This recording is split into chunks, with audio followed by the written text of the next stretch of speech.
You've just spent 4 grueling hours highlighting a textbook. Feels productive, right? But then you sit down for a practice test and you completely blank. You recognize the concepts, you know for a fact you read them, but you just can't retrieve the actual information. So why does that happen? Well, it's because highlighting creates this incredibly convincing illusion of competence. Your eyes pass over the material, giving you that warm, fuzzy feeling of familiarity, but your brain doesn't actually engage deeply enough to form durable, retrievable memories. Welcome to this explainer. Today we're going to break down how a platform called StudyRise completely orchestrates the cognitive science of exam prep, taking a massive, overwhelming syllabus and turning it into a dynamic, adaptive plan. Here is what we're looking at today. We'll start with the broken study plan, move right into beating the forgetting curve, check out scheduling spaced repetition, dive into mock exams and analytics, and then wrap it all up with the dynamic syllabus. First up, Section 1, the broken study plan. We have absolutely all been here. You start out with a fresh, beautifully color-coded spreadsheet, and honestly, for a week, your study plan feels completely under control. But the problem? It's fragile. It relies entirely on these rigid, static deadlines.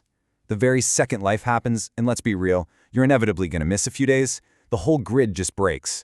Suddenly, you're left deciding what to study each morning entirely by feel. Now contrast that with algorithmic planning. It acts as a metacognitive orchestration system. What that means is it dynamically rebalances your syllabus, recalculates adaptive timelines, and automatically protects your crucial review sessions when your week doesn't go exactly to plan. The core issue with the old way of doing things is actually pretty simple. A plan that looked perfectly balanced in month 1 drifts completely out of shape the moment you miss 3 days. Rebuilding that schedule by hand? It's just tedious.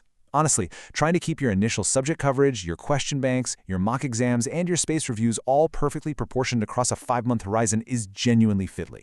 The math just gets way too complicated for a static piece of paper.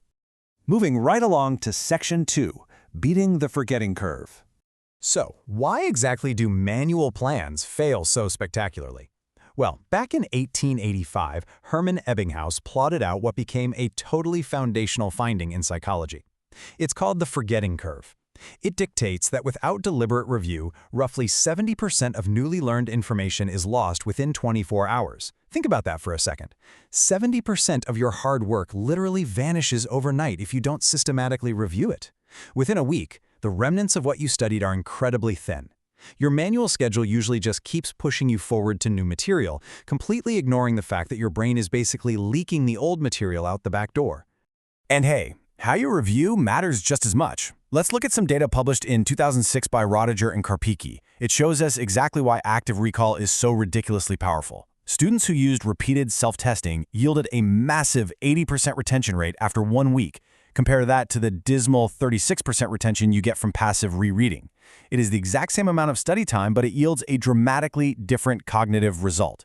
Testing isn't just measuring your memory, it actually alters it, making those neural pathways far stronger. All right, Section 3, scheduling spaced repetition.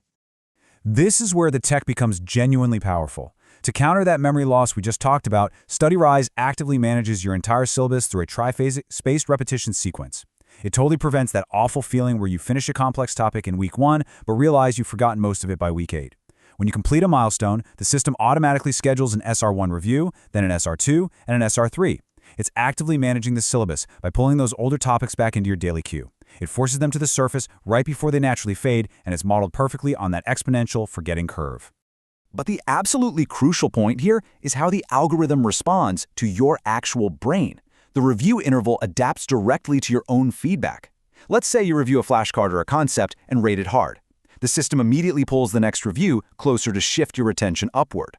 Rating it medium maintains a steady exponential growth interval. But if you rate a concept easy, it stretches that review much further out in the timeline. Your syllabus becomes entirely personalized. Your weak spots get the intense focus they absolutely need, while your strong spots don't end up burning up your precious study hours. Now for Section 4, mock exams and analytics. Okay, so tracking your memory is great, but it's really only half the battle. You need to know, is this space schedule actually making you exam ready? StudyRise uses 4 distinct readiness bands to give you a brutally honest projection of your pass probability, all based on your mock exam analytics. If you're scoring below 55%, you're in the unsafe band. When that happens, the system automatically rewrites your upcoming syllabus to prioritize fundamental core concept reviews.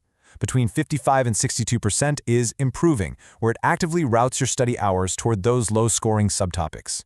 If you're at 63 to 70%, that's borderline, shifting your daily focus heavily to error analysis.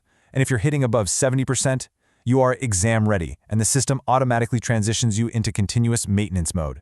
These numbers aren't inflated. They're strictly empirical triggers that actively manage your study path.